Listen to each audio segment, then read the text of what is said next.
Hello കൂട്ടുകാരെ. ഇന്ന് നോമ്പ് തുറക്കുമ്പോൾ കഴിക്കാൻ പറ്റിയ നല്ല ടേസ്റ്റി ആയിട്ടുള്ള എളുപ്പത്തിൽ ഉണ്ടാക്കാൻ പറ്റുന്ന ഒരു സ്നാക്കിന്റെ റെസിപ്പിയാണ് കേട്ടോ കാണിക്കുന്നത്. അപ്പോൾ ഇതെങ്ങനെ ഉണ്ടാക്കുന്നതെന്ന് കണ്ടു നോക്കാം. അതിന് മുന്നേ ചാനൽ ഇതുവരെ സബ്സ്ക്രൈബ് ചെയ്യാതെ ആരെങ്കിലും കാണുന്നുണ്ടെങ്കിലേ പ്ലീസ് ഒന്ന് സബ്സ്ക്രൈബ് ചെയ്ത് സപ്പോർട്ടോടെ ചെയ്തേക്കണേ. അപ്പോൾ ഇത് ഉണ്ടാക്കിയെടുക്കാൻ വേണ്ടിയിട്ട് ഫസ്റ്റ് ഒരു പാൻ ഒന്ന് അടുപ്പത്തേക്ക് വെച്ചിട്ടുണ്ട്. അതിലേക്ക് കുറച്ച് വെളിച്ചെണ്ണയാണ് കേട്ടോ ചേർത്ത് കൊടുക്കുന്നത്. അപ്പോൾ ഒരു 4 ടേബിൾ സ്പൂണോളം വെളിച്ചെണ്ണ ഉണ്ടാവും. ഇനി അതിലേക്ക് ഒരു 2 സവാള ഒന്ന് അരിഞ്ഞെടുത്തതാണ്, നീളത്തിൽ ഒന്ന് അരിഞ്ഞെടുത്തതാണ് കേട്ടോ ചേർത്ത് കൊടുക്കുന്നത്. സവാളയൊക്കെ നന്നായിട്ട് ഒന്നങ്ങ് വഴണ്ട് കിട്ടണം. അപ്പോൾ നന്നായിട്ട് ഒന്നങ്ങ് വഴറ്റിയെടുക്കാം. നല്ലപോലെ ഒന്ന് കുഴഞ്ഞ് കിട്ടുന്ന ഒരു പാകം ഉണ്ടല്ലോ, ആ ഒരു പാകത്തിനെത്തണം കേട്ടോ. അപ്പോൾ നമുക്കൊന്ന് വഴറ്റിയെടുക്കാം.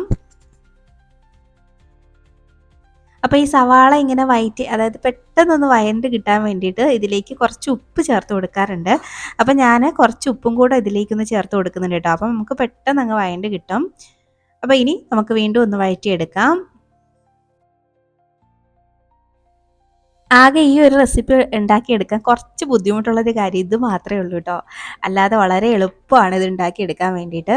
അപ്പോൾ താണ്ട സവാള ഇപ്പം തന്നെ ഒന്ന് വാടി വന്നിട്ടുണ്ട്. കുറച്ചും കൂടെ ഒന്ന് വാടി ഒന്ന് കുഴഞ്ഞ് ചെറുതായിട്ട് കളറൊന്ന് മാറണം കേട്ടോ, അത്രയും മതിയാവും.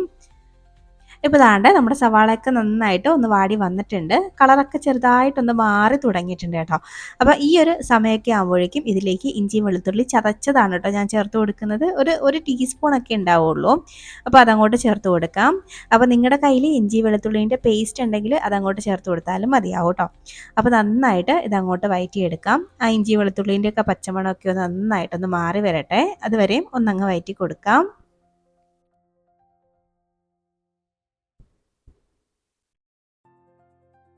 അപ്പോൾ ദാണ്ടെ ഇഞ്ചി വെളുത്തുള്ളിൻ്റെ ഒക്കെ പച്ചമണമൊക്കെ ഒന്ന് മാറി വന്നിട്ടുണ്ട്.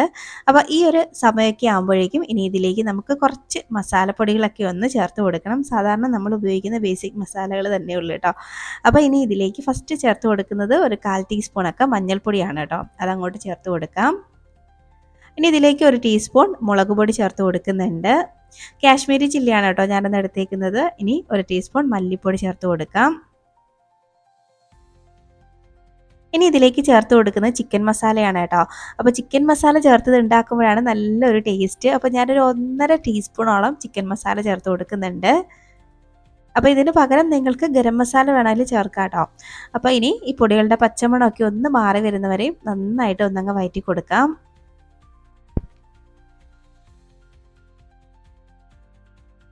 അപ്പോൾ ഫ്ലെയിമൊക്കെ ഒന്ന് കുറച്ച് വെച്ചിട്ട് മാത്രം ഒന്ന് വഴറ്റിയെടുത്താൽ മതിയാവും കേട്ടോ. അപ്പോൾ അതാണ്ട് നന്നായിട്ട് ഞാനൊന്ന് വഴറ്റിയെടുത്തിട്ടുണ്ട്. അപ്പോൾ പച്ചമണമൊക്കെ ഒന്ന് മാറി വന്നിട്ടുണ്ട്.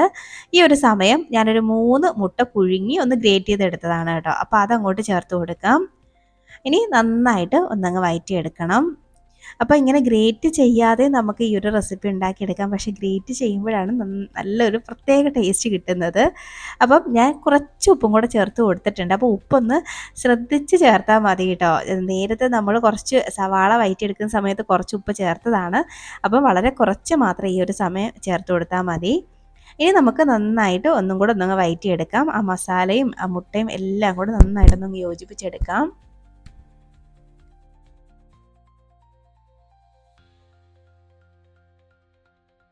ഇപ്പോൾ ദാണ്ടെ ഞാൻ നന്നായിട്ടൊന്നങ്ങ് യോജിപ്പിച്ചെടുത്തിട്ടുണ്ട്. ഫൈനലി ഇതിലേക്ക് ഞാൻ കുറച്ച് മല്ലിയില ഒന്ന് അരിഞ്ഞതാണ് അതും കൂടെ ചേർക്കുന്നുണ്ട്. അപ്പം മല്ലിയിലയുടെ ഫ്ലേവർ ഇഷ്ടമാണെങ്കിൽ മാത്രം അത് ചേർത്ത് കൊടുത്താൽ മതിയാവും.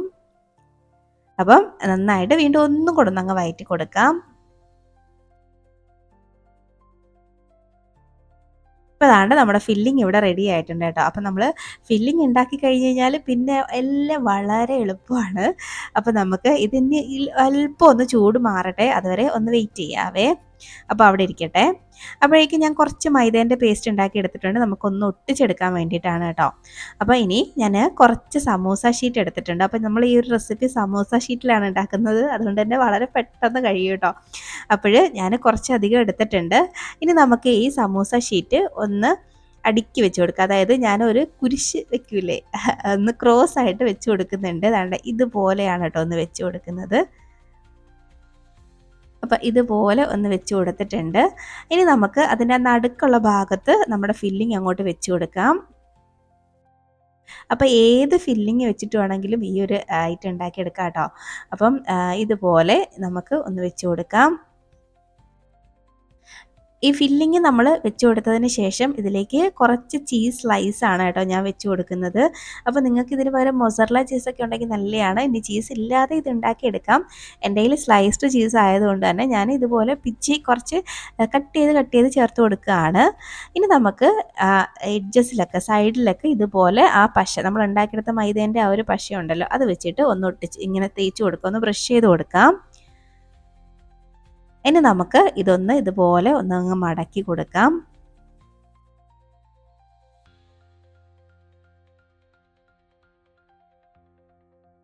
നമ്മളിത് ചീസൊക്കെ വെച്ച് ഉണ്ടാക്കുന്നതുകൊണ്ട് തന്നെ നല്ലൊരു ടേസ്റ്റാണ്. കണ്ടോ, ഇതുപോലെ ഒന്ന് മടക്കി എടുത്തിട്ടുണ്ട്. അപ്പോൾ ഇതുപോലെയാണൊന്ന് വേണ്ടുന്നത്. അപ്പോൾ നമുക്ക് അതുപോലെ എല്ലാം ഒന്ന് ചെയ്തെടുക്കാം.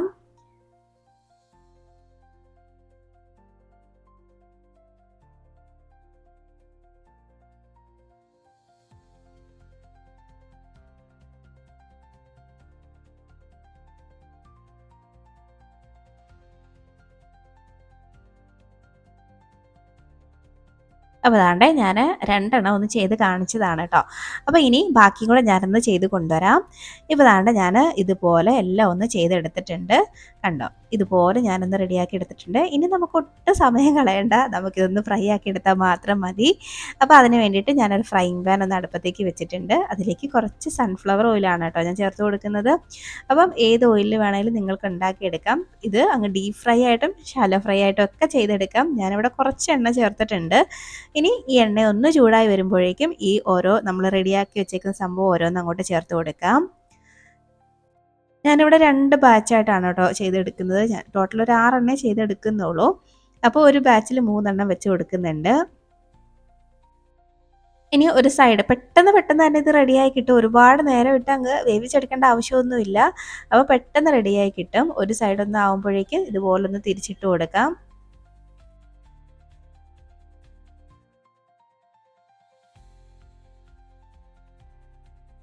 അപ്പോൾ മറ്റേ സൈഡും കൂടെ ഒന്ന് റെഡിയാക്കി എടുക്കാം. ടോട്ടൽ ഒരു 2 മിനിറ്റ് കൊണ്ട് തന്നെ ഇത് 2 സൈഡും ഒന്ന് ആയി കിട്ടും കേട്ടോ. പെട്ടെന്ന് റെഡിയാവും. അപ്പോൾ അതാണ്ട് ഒന്നായിട്ടുണ്ട്. അപ്പോൾ നമുക്കിത് പാനിൽ നിന്ന് അങ്ങോട്ട് എടുത്ത് മാറ്റാം.